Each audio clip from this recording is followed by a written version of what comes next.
Negara Kesatuan Republik Indonesia tumbuh dan berkembang dari sejarah panjang.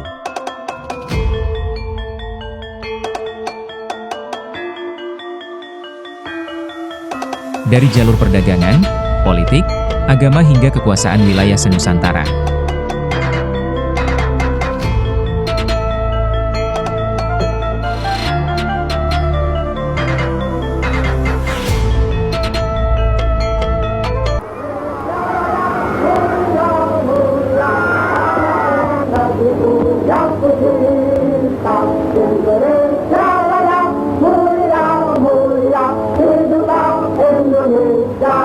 Kalau engkau umat Islam yang sejati, engkau harus senang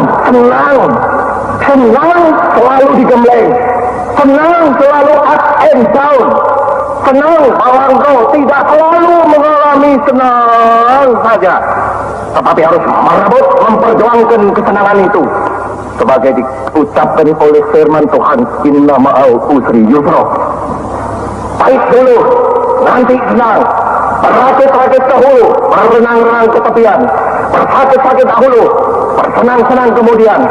Jikalau kita mengerti akan dialektik ini, barulah saudara-saudara, kita bisa menjadi bangsa yang besar. Anak-anak pelajar sekarang harus disiapkan benar-benar untuk mencintai tanah air, untuk mencintai produk dalam negeri. Kalau kemudian lantas di kelak kemudian hari ternyata dalam rangka mempersiapkan kompetisi bersaing dengan bangsa-bangsa lain kita masih kurang, kurang baik, kurang sempurna. Nah, untuk menghadapi banjirnya daripada barang-barang itu, maka hanya dengan mencintai tanah air, maka para remaja yang sekarang nanti akan hidup tahun 2020 akan menjadi benteng untuk mempertahankan daripada kelangsungan hidup negara dan bangsa. Jadi kalau daripada para pemuda nanti kesengsem kepada produk yang murah baik, tapi hasil di luar negeri hancur daripada bangsanya. Apa? Produknya tidak ada yang membeli. Kalau tidak ada yang membeli, pabriknya tutup. Lantas semua tidak bisa bekerja, tidak bisa makan. Lah itu. Karena saya dan keluarga saya dulu dan sekarang dan masa depan agar ada bagian terpadu dari masyarakat ini. Kalau masyarakat ini makmur, ya keluarga saya ikut makmur. Karena itu saya terus tidak mau berhenti. Adil tok ndak pakai makmur negara komunis. Makmur tok ndak pakai keadilan negara kapitalis. Lah Indonesia ini ma baina wa baina. Nah itu ya begini ya ndak begitu. Tapi separuh-separuh lah.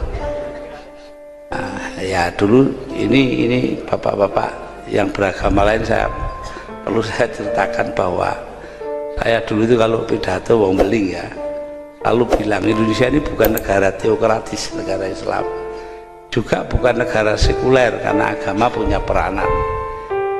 Jadi bukan sekuler, bukan teokratis, artinya Indonesia ini negara yang bukan-bukan. Mereka ini sekarang, para pejabat, elitnya, terlalu merasa nyaman, tidak lagi mau tahu apa yang akan terjadi pada negara ini. Karena kalau bukan kita sendiri yang menyayangi negara ini, yang mau berbakti pada negara ini, pada republik ini, pada bangsa ini, lalu siapa? Saya telah memberikan mandat dan kepercayaan kepada para menteri untuk membantu saya mengemban tugas yang tidak ringan tapi mulia itu. Oleh karena itulah, mari tidak kita sia-siakan kepercayaan dan harapan rakyat yang dilimpahkan kepada kita. Saya tahu bahwa hasil yang kita capai pada saat ini belum sepenuhnya tuntas mencapai hasil akhir. Belum sepenuhnya sesuai dengan harapan dan keinginan Bapak Ibu semua. Namun saya yakin dan percaya dengan persatuan dan kerjasama kita, dengan keberlanjutan yang terjaga, Indonesia sebagai negara yang kuat dan berdaulat akan mampu melompat dan menggapai cita-cita Indonesia Emas di tahun 2045. Saudara-saudara sekalian, setiap rupiah uang rakyat harus kita jaga, Jangan seenaknya main-main dengan uang rakyat. Jangan seenak-enaknya. Arsitektur APBN 2026 dirancang sebagai berikut.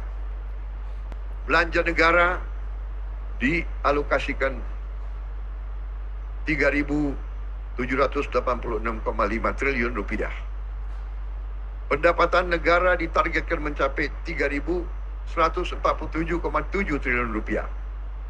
Defisit APBN dirancang 638,8 triliun rupiah atau 2,48% PDB.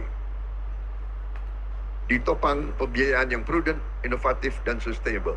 Dan pemerintah yang saya pimpin berjanji di hadapan majelis ini, kami akan terus melaksanakan efisiensi sehingga defisit ini kita ingin tekankan sekecil mungkin.